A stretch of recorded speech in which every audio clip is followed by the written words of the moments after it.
All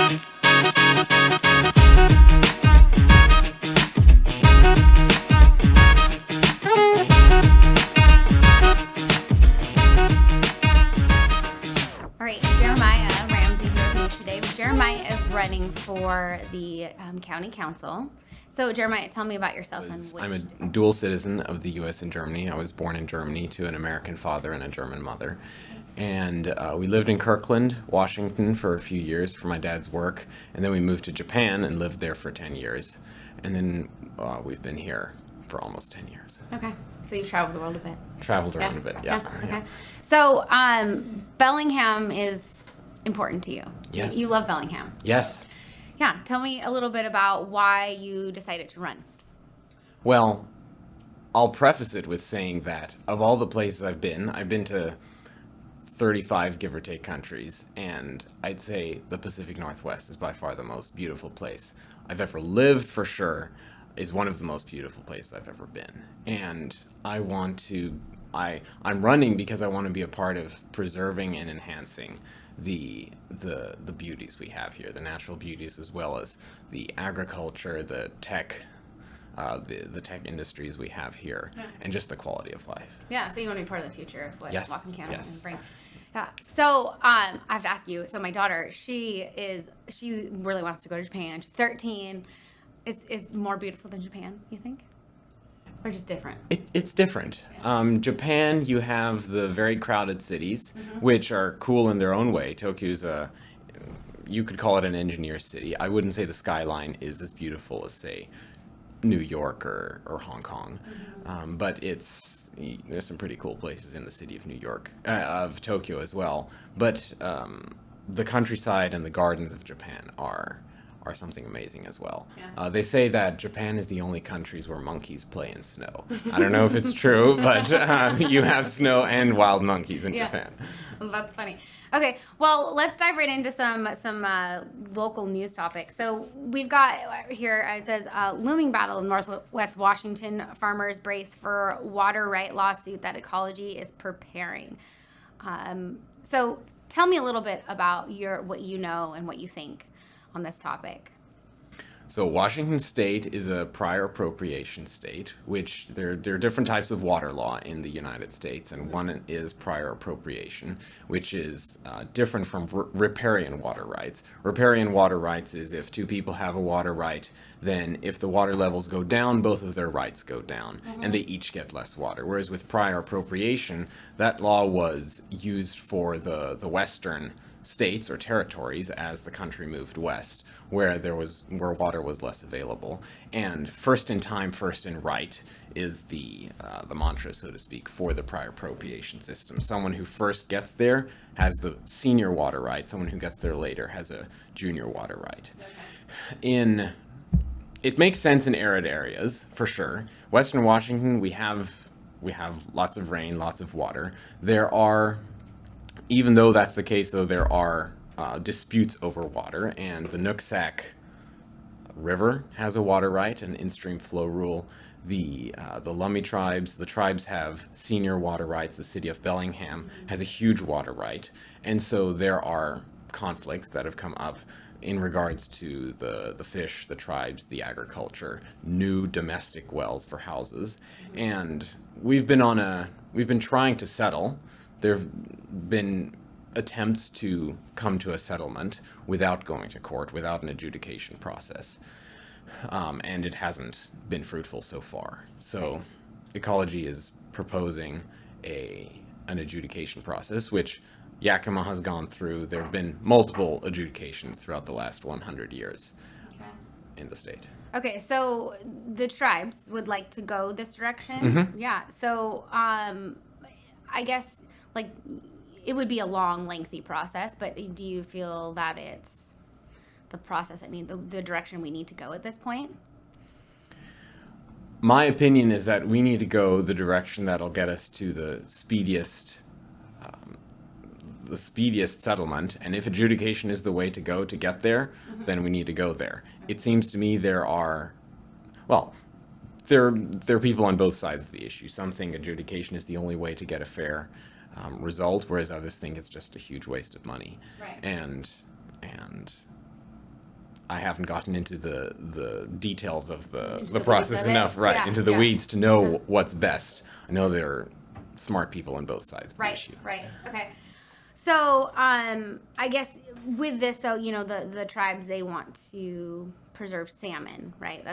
It's really important to them. So, but then, the farmers are worried that, well, they're not going to have enough water, right? So, what would you say, I guess, to a farmer who says, well, what is this going to do for me? Do you know enough about it to know if is it good for the farmers? Is it bad for the farmers? What will it do? Because, farming's kind of at risk right now. Right, right. No, if farmers are limited in their ability to irrigate, then it would be very possible that farmers go out of business. And I mean, agriculture is a very large part of the of Whatcom County's industry. Yeah, especially And berry farming. berry Which farming, in fact affects dairy Japan, actually. I learned that. They get our big blueberries from here, yeah. Blueberries and Yeah. raspberries. Yeah. Whatcom County is special in the world Yeah. for berries. Yeah, so there is a lot of both sides on this. I know, and I don't know a lot about the adjudication and the water rights and stuff. It's very complex and kind of hurts my head just a little bit. Just on fish, an interesting study I once looked into was that in the waters of Chile in South America, you don't have salmon in natural habitats, but there was an experiment where they took fish from the Puget Sound waters and took them to Chile, and they've turned into a thriving population of salmon over there that are healthier than the salmon are over here. Really? That's interesting. Yeah. So there are practices that are detrimental to salmon that probably should end Yeah. as well, and farmers taking water from the river is not the only thing. It's not the contributing only to- thing. Yeah. There's, because, putting things into the river would affect the life. Putting things into it and how much you net, and whether you fish both big fish and little fish, the population of fish and the size of the salmon has gotten smaller over the decades.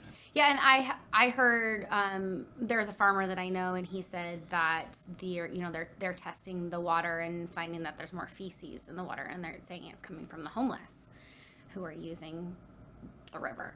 So, do you know anything about that? Do you know? I know of a particular case in close to Kickerville Road in the area, Custer area, between Blaine and Ferndale. There was a property where someone was living on there and didn't have a septic system and basically made his own septic system. It didn't go directly into California Creek, and so I don't think the health department did much about it.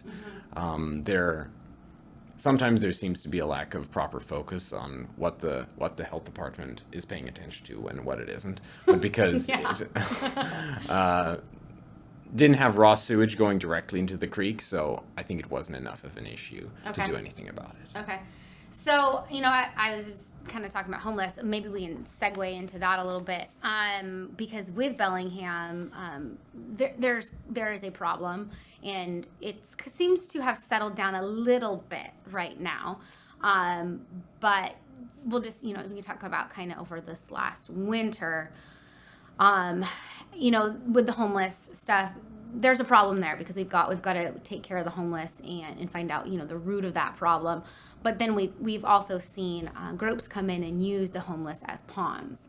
And I just talked to Gene Knudsen on Saturday about that. He said, yeah, they're being used and, being placed on the steps of City Hall and stuff. So what kind of with the homeless situation, I want to ask you, because that's something I think as you run, you'll probably get asked about. And I'm curious where you stand on the homeless situation. Do you believe it's been handled properly? With the homeless, there are multiple factors involved. There's mental health, there's substance abuse, there are also simple economic factors of housing prices going up, though to a large extent, certainly it has been the case in Seattle, and Bellingham hasn't been much different, that part of the problem with homelessness has come from mental illness and substance abuse. And I think there need to be more services, there need to be more public-private partnerships, you might call it, or simply government working with and allowing private charities to address the problems. of homelessness and keeping crime down. I mean, we want to support our police, and the motto of the Bellingham Police is committed to community. And Chief Dahl, when he spoke at an event, said, "Ask my police officers what's the motto, and if they don't know, I'll get them fired." Right. Yeah. So our police is committed to community and keeping our streets safe, and we need more of that. Yeah. So what would you say, if you talk about kind of the foundation of the homelessness, and I totally agree with you. It has a lot to do with substance abuse and mental health. I mean, and substance abuse and mental health go hand in hand, because even, substance abuse and addiction, it is a mental health thing. And so do you think here in our county, I know, the Lighthouse Mission, they've got great resources and not necessarily being utilized correctly, or people using them at all. And so do you think that as a county, is Lighthouse Mission enough? Do we have enough to help with mental health? Do we have enough maybe, rehab facilities for people to go into? I don't think we have enough. I think there need to be more services available to treat those issues. You brought up the Lighthouse Mission, and I think what the director, Hans Erchinger Davis, has said about homelessness is very useful to also keep in mind. Poverty is not when people run out of money, it's when people run out of relationships. And understanding the problem is the first step of getting to a solution. Right. And it seems that right now, I know there's a lot of people who, they do care. A lot of people care, but they might be going about it the wrong way. Because as someone who's personally had family members who have dealt with addiction, enabling is not helping. They need help in different ways. And for some people, it's, saving their life is when they went to jail because of a crime they committed. So I guess, our community seems to be going in my opinion, in the wrong direction, because we're going to decriminalize things. We're going to, it doesn't help to punish people. It doesn't help to reinforce things. It doesn't help is what kind of the direction we're going. So what do you think? Enforcement is important for the individual as well as for the community as a whole. No one benefits from having more and more homeless people, neither the homeless themselves nor the community.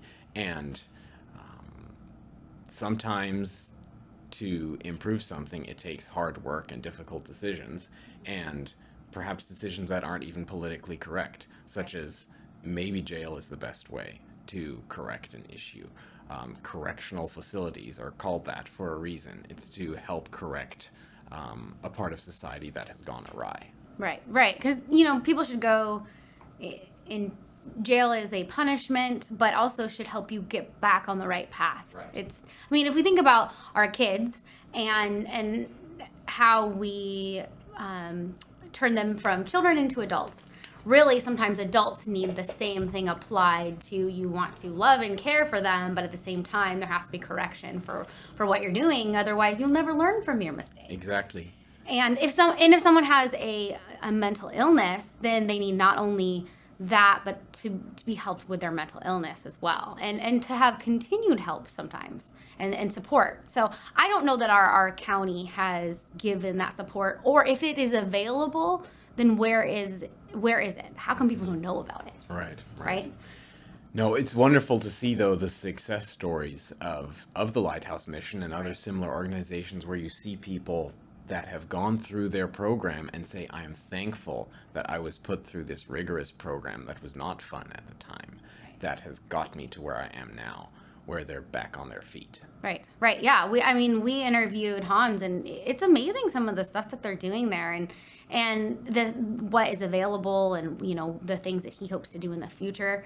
It's great. But he told us that some of the homeless is coming here. From a good portion of the homeless have come up here because they've heard that our homeless benefits are better in Whatcom County, which is scary. Yes. Our benefits. Yes, that's Yeah. that's scary, and Yeah. we have enough problems as it is within Whatcom County and with housing. Simple kids that have gone to school here, grown up here all their lives, having a difficult time affording housing. Right. It's very sad. Right. Or I met a homeless woman who was from out of state, I believe out of state, but not, at least not from our town, who went to school here and became homeless and never left.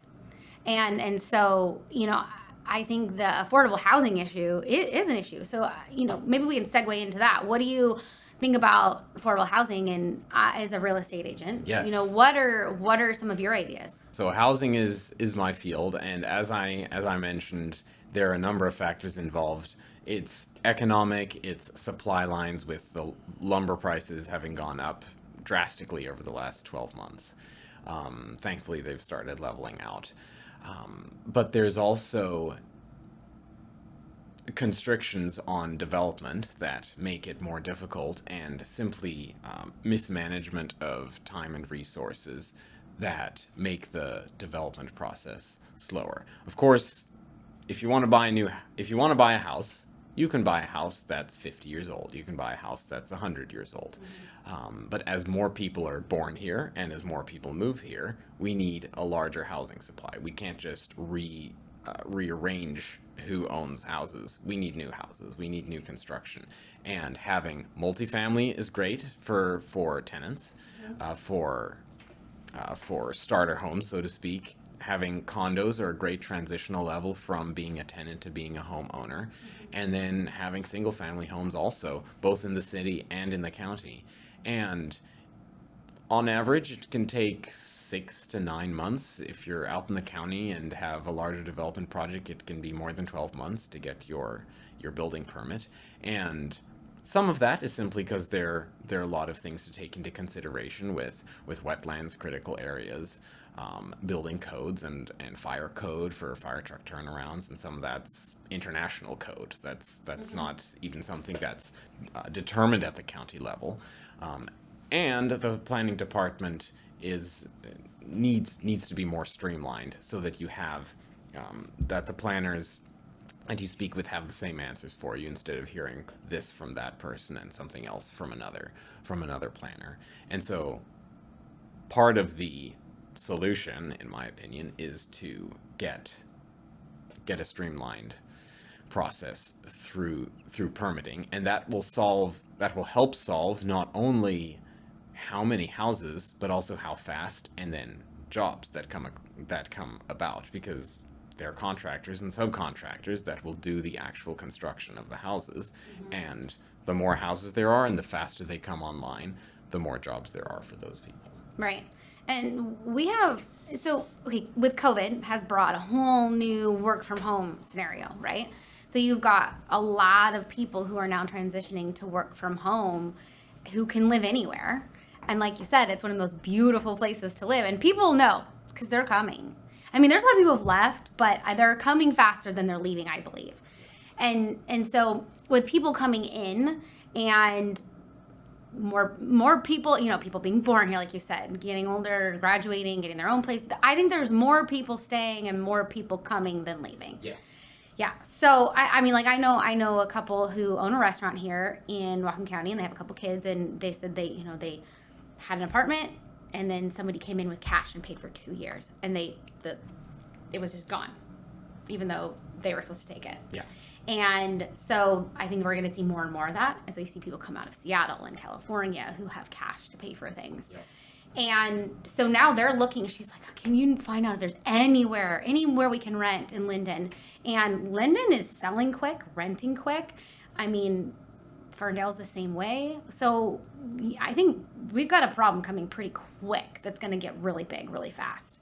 We've had the problem coming, and another factor I didn't mention is that because it's so beautiful, we have a lot of retirees moving here. Right. And we love our retirees. They bring their customers for the retail market. What they don't bring is jobs. They bring cash. They bring their affluence with them, and that's great for the retail economy. It does not increase jobs, though, in general, and they don't bring industry with them. And in addition to having our retirees coming here, we also need to have jobs coming here. And staying here. Having jobs staying here. And what I always say is one of the first things that businesses will look at when coming to a community, either wanting to expand there or start a branch there, or relocate, is housing affordable? Can our employees afford housing here? And it's a little bit of a catch-22 with housing dependent on jobs depending on housing. How are you going to be able to afford them, and whether businesses will want to move here? Yeah, and you kind of talked a little bit about the tech future of Whatcom County, and from what I've heard when talking to Port Commissioner Port Commissioners and a couple of different people who already work for the county, the tech companies aren't really interested because we don't have the university to back kids coming out of that. So, I mean, is that kind of what you're thinking too, or do you think that we can change that? What do you think about tech companies coming to Whatcom County? We have Faith Life, and we have a couple of other tech companies already, but not Google, not Google size. Right, no, yeah. and I don't think we necessarily need Google size. I mean, there is such a thing as growth pangs and growing too fast. I think the housing market has been growing too fast. I don't think our jobs market has been growing too fast. We need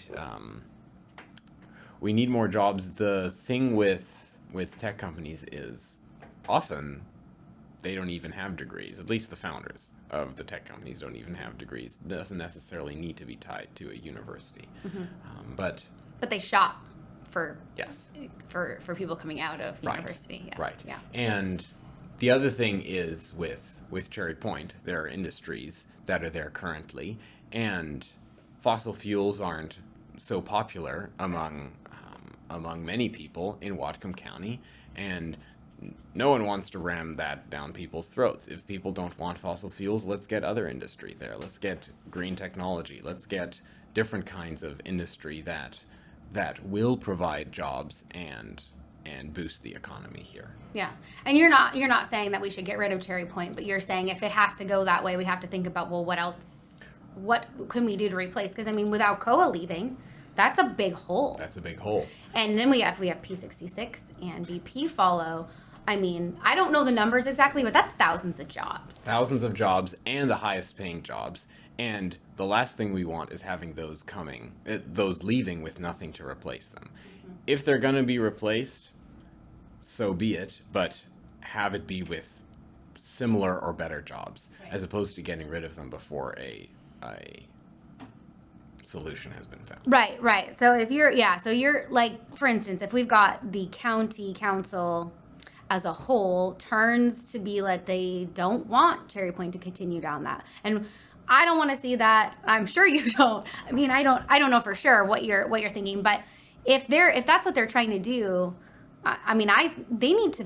What else is coming? Like, do you have something to replace that? Because I don't think they do currently. No, I don't think so either. And I think it's foolish to run those jobs out. They're the highest paying jobs there are in Whatcom County. They're the approximate numbers for the average paying job in Whatcom County is in the 60,000s, whereas if you took the Cherry Point jobs away, it would be close to the 40,000s. Right. So you have the 100,000+ six-figure incomes at Cherry Point that you don't have anywhere else. Right, in Whatcom County. Yeah, and that directly and indirectly affects so many jobs. I mean, from Starbucks to Costco. I mean, because that income is being spent throughout our county. Right. And so, I don't think people really think about that. Those industries are trying to make a pivot to greener. They're definitely they're trying, but I mean, there's a lot of things that they make that I don't think people realize what petroleum actually goes into. I mean, over 100,000 products. What it goes into, and also where it comes from. I mean, petroleum is dead plants, so to speak. It's already green in one sense. Yeah. And they're already so heavily regulated. They already are among the cleanest energy producers out there. Right, and we should always strive to keep them on the path of being clean, because we don't want to pollute what's been given to us. We want to keep the planet clean, and we don't want to destroy what we have because we can't replace it. So, I think it's important that we keep them accountable at all times, but allow them to operate and grow. That's what I think. Yes, so, yes. I don't know about you. I mean, I'm on the same if they can't grow, they're going to leave. Right, Yeah. right. And the other thing from the other perspective is if they don't do it, China will. And China is not held to the same standards that the industries of Whatcom County are. Yeah, you see that with Alcoa. So Alcoa was the biggest producer of aluminum, I think, west of Mississippi, right? I believe so. Yeah, and so now you've got China #1 in the world, and we're not even a player anymore. Do you think by increasing the sales tax that the county passed, with a mostly representing from within Bellingham, not so much representation outside the county, do you believe that increase in tax will be spent well, or do you think possibly the executive and the county council, may or may not put that money where it needs to go and where it would be a good place to put it? And if you could influence or help with that, what would you say we should spend the money on? How would you use that money? I want it to go to be spent in such a way that it yields the intended results. And the homelessness problem is largest in the city of Bellingham. You have homeless all over the county, but it's largest in the city of Bellingham. But services can be made available all over the county, whether it be mental health services or substance abuse. And you don't necessarily want to have those facilities in the middle of downtown. Right. Either. So there's been talk of having some kind of facility between Bellingham and Ferndale. That could make sense to have it between those two larger urban centers. Mm-hmm. So, how would you fix the affordable housing problem? If someone came to you today and said, Jeremiah, how will you fix this problem? What would be your dream? My dream? It is a nationwide problem, and it can't be solved at the county level, but what can be done is incremental steps can be done all over the country, and county level regulations are one of many that would need to be addressed. It's a federal level issue, it's a state level issue, it's a county level issue, city level issue, as well as a domestic issue. There are many factors that are involved with there being more divorces and people being in separate households, having more several. They say, I don't know how to prove it, but they say that there are enough bedrooms in the city of Bellingham to house all the homeless that are out there. It's simply that the housing units aren't enough because they're so split up. So that's one issue. But at the county level, there are regulations that could be changed. Just as a one-off example, there is a piece of code in the Whatcom County Code that says properties in rural zoning, R5A, that were subdivided prior to 1994 by default are allowed to have an accessory dwelling unit, an ADU. Whereas afterwards, by default, they're not allowed unless it was explicitly allowed on the survey, on the subdivision. And little examples like that just add one extra layer of regulation that constrain the building of housing. And ADUs aren't going to solve all our problems, but I was very glad when the city of Bellingham a couple of years ago approved ADUs in every neighborhood except the watershed. Not Silver Beach, but the other neighborhoods of the city of Bellingham, the single family zoning allows accessory dwelling units, which I think is a great step forward. Mm-hmm. And we need to make it easier in other places as well. Right. So, I just thought of something. I heard there's a rent control issue coming up is that Whatcom County, Bellingham wide? Do you know about that? That would be Bellingham, and I mean, it's talked about. What I think is interesting is that that Berlin, the capital of Germany, had rent control for many years, and that was just lifted because they saw that it was not solving problems. And so there's no more rent control in the city of Berlin. No more rent control. Okay. Yeah. So, and I think it's important that as our county council and city councils, we decide to do things that we look at things like Berlin, or look for instances where we can see, did it work or didn't it work? Because history is generally going to repeat itself, so we can learn from that. Right. And what I like to say is, travel educates. When you go to different places, you are educated. But scholarship is like time travel. When you look at history, when you look at scholarship and what people have done in the past, it's a little bit like travel in going to different countries of the world, seeing what is done, or different cities within the states. Right. Going back in time is another form of travel. It's a form of time travel where you get to learn the lessons from the past. Right, right. And I think it's important for our elected officials to not necessarily find a case that fits the narrative that they want to push, but looking at things as a whole and bringing ideas and things in to look at the situations to find out, well, you know, may have worked here, but here it didn't work. So I know you may not know much about this, but you know, recently and it doesn't really pertain a whole lot to the county, but it kind of dips in a little bit. So in Bellingham, we've got an issue with the municipal court has, they've got their employees there are saying it's an unsafe work environment, and they went to the city to ask for help, the human resources department of the city to ask for help. And so the city then, so Mayor Seth Fleetwood and city decided to do their own investigation into the court. And then they started, they fired a person from within the court. And the one judge there is saying, you know, you can't come into my courthouse because you've got the separation of powers there, right? So the executive branch is coming into the branch. And so she's saying, you cannot come in and do this. I had to deal with my own stuff. Now, there's the other side of the argument saying, well, is it so bad within there that they won't deal with their own, right? But it still breaks that rule. So she sued the city and Seth Fleetwood.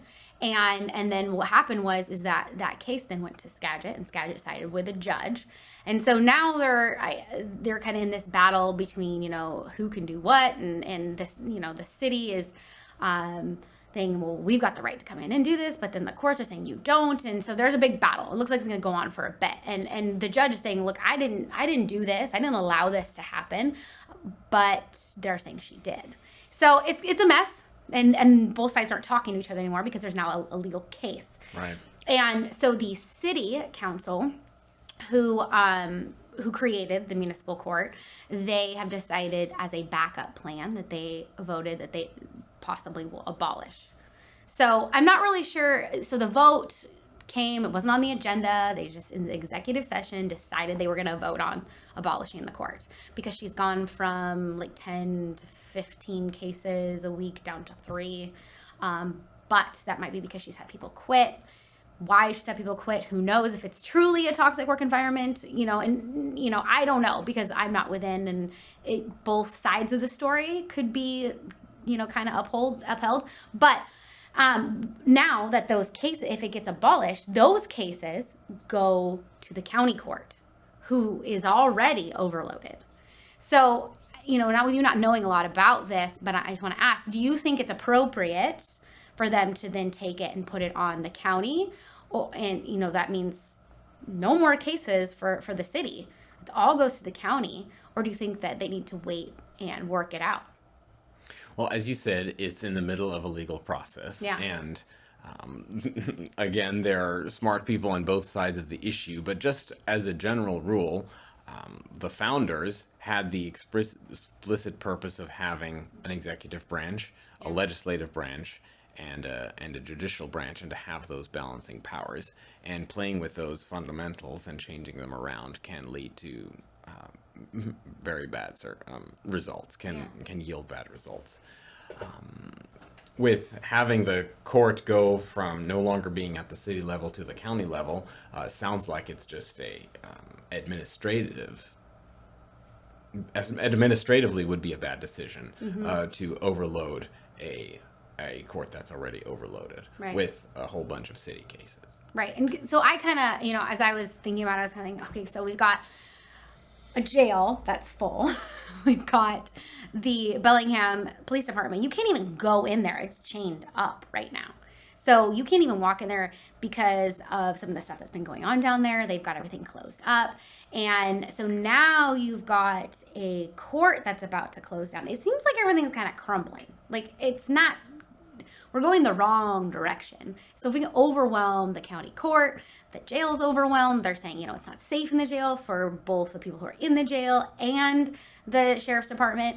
I feel like we're kind of going the wrong direction. And if we're taking money away from the police as well, it seems like everything's trending in the wrong direction here. So I don't know the caseload of the county. And, maybe as they start decriminalizing stuff, the caseload will go down. Who knows? I don't know. But I think the crime will then go up. So I think it's a bad idea to abolish the court. I think they should get some interim judges in there, get everything under control. But yeah, I just kind of thought, it's a messy thing. As society moves away from the founding principles, the structures that were set up by the founders are going to not work as well, because the founders made them for a moral people. And as people move away from those founding principles, the system is going to crumble. There is no system of government that is going to save people from stupidity or from foolishness. Right. There just isn't, short of totalitarian control. With totalitarian control, arguably, you will be able to keep everybody under control and save them from their own foolishness and stupidity. But even systems like that have been tried lasted at the longest 70 years. The Soviet Union lasted for 70 years as a communist system. Other communist systems or totalitarian systems have not lasted that long.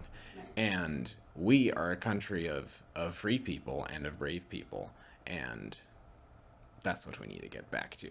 There are administrative difficulties, little decisions that need to be made, but if we step back and take a 30,000-foot view, we need to get back to the founding principles of this country of freedom and the appreciation of life, liberty, and the pursuit of happiness. Right. So, as you run for your district, I think it's really important that the districts that our council members are in, that they represent those people well. And so I mean, you're very much in Bellingham with, the real estate and just your everyday life.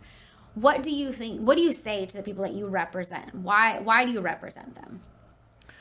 I'm representing them to maintain and enhance their quality of life that we all love here. We love Boulevard Park. We love love having a city where everything is close by.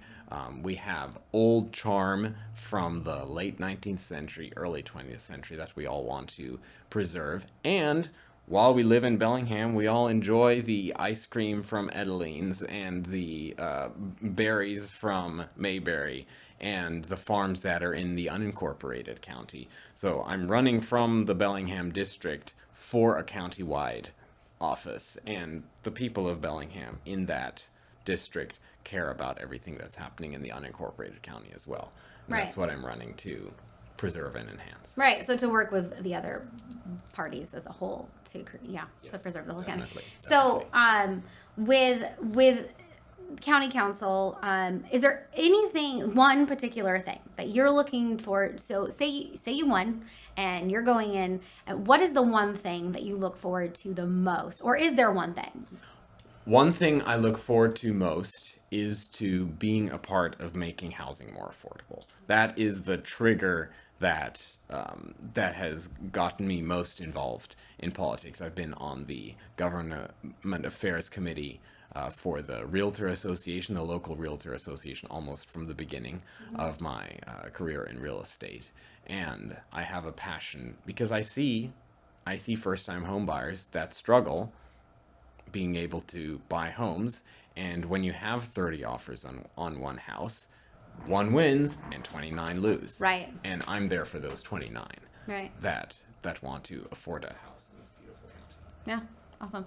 So one thing that I think you might have some knowledge on, and I have a question, how can maybe our listeners or people from within our county get involved with the redistricting of the state, so that, because I saw on the website you can draw your community.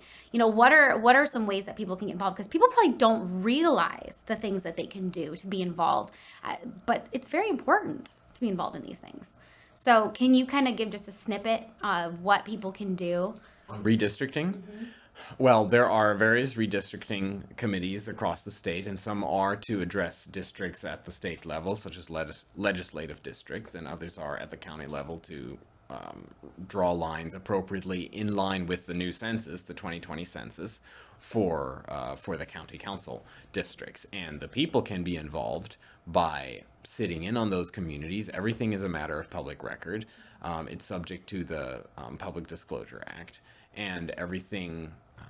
And there are times for commentary. There are opportunities to email and make their opinions known. And the standards by which the redistricting is supposed to take place is to have it be in cohesive communities where the parts of the district are all accessible from each other without needing to go into another district to get a different part.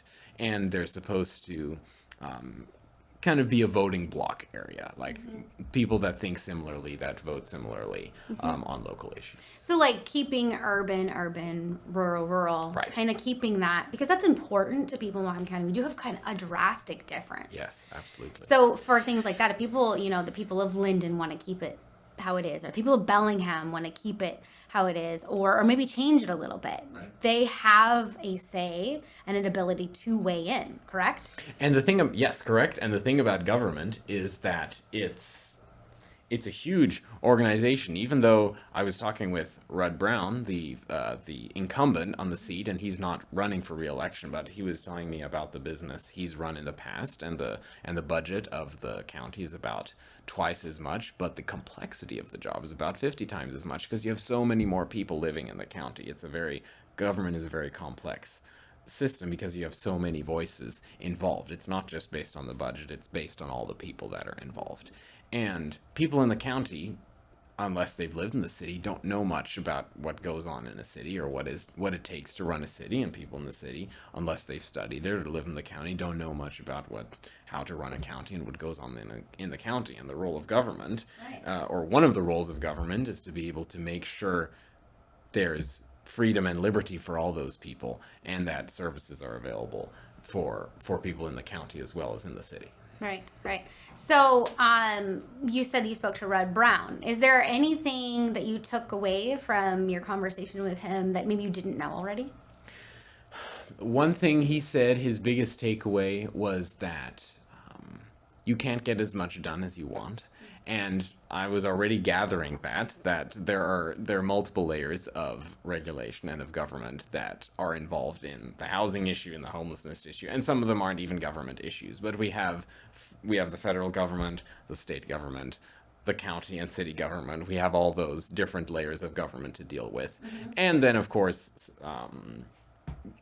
issues at familial levels or individual decision making, such as substance abuse. So though the county is just one of the many layers of government that can play a role, and what my goal would be to make as big a difference as I can for good within the power that is in the county council. Right. So talk about power in the county council. What do you think of the narrative of defunding the police? Do you, kind of tell me what you think about that and what it could do to our county or Bellingham if we are defunding the police? To step back and think about what people mean when they say defund the police. I've seen memes out there where people try to say it's a good thing because we're taking money away from the police and giving it to social services that'll help mental health, where a lot of the crime comes from. And it comes from a very nice sounding perspective of force isn't the solution. Mental health services are the solution. And it goes back to what you were saying earlier. Sometimes the use of force is the way to get things done. And of course there's abuse, and of course there's difficulty. And the police is already very heavily regulated. The police is already held to a very high standard. And I think defunding the police, in most cases, in the cases we have seen, it has resulted in an increase of crime, such as in Minnesota. And And I don't think that's what is needed for our community, neither the sheriff's office nor the police departments of the municipalities. Yeah, and it seems as though they're having a hard time getting people to even apply for these jobs anymore because they're becoming dangerous, or even more dangerous, because the hostility and the mindset that people have created against our police. I mean, here in Whatcom County, and I'm not saying that within the police system there aren't bad apples, because within anything there are bad apples. And you have people who become a police officer so they can take their aggression out on people or whatever. That does happen, and those people should be held accountable and should not be in that position. But a lot of and most police are there to protect and serve, and they care about people. And my son spends so much time. He used to watch Live PD, and he just loves watching. He has to go on YouTube now because Live PD is no longer available to watch. And it's kind of sad to see police go from heroes to villains. And I don't think in Whatcom County we have all these police that are racist and violent towards people. I don't see that. Now, if that is something that we think is happening, shouldn't we spend more money in maybe investigating or educating or making sure that they are not doing things that are dangerous? Because I don't think if you send a social worker, someone's wielding a knife, okay, and you send a social worker out there and that person has mental health issues and they're having a manic episode, and then that social worker gets stabbed, well, where's the backup? They're nowhere to be found because we have no police. So what happens then? And so that's what I asked the person who says, well, we don't need police, we just need social workers. Yeah, I think it comes from a complete misunderstanding of human nature, of history, and of how the world works. Yeah. The police are there for a reason, and they are armed for a reason, and they are armed to protect the weak. And I can't say that I've ever heard of a case of abuse in Whatcom County or the city of Bellingham by police. It doesn't mean there aren't stories. I just haven't heard them. I've heard more cases of mismanagement at other parts of the government, such as the health department or the planning department. Yes, definitely. So as you're running this race, you have other opponents. What sets you apart from your opponents? What makes you different? What makes me different is, well, one, my background. I have an international background. I'm also in the real estate industry, and I see people, I interact with people every day that have the struggles of housing, and I'm in the community in that way, and I have the perspective of seeing less government as opposed to more government being the solution to our problems.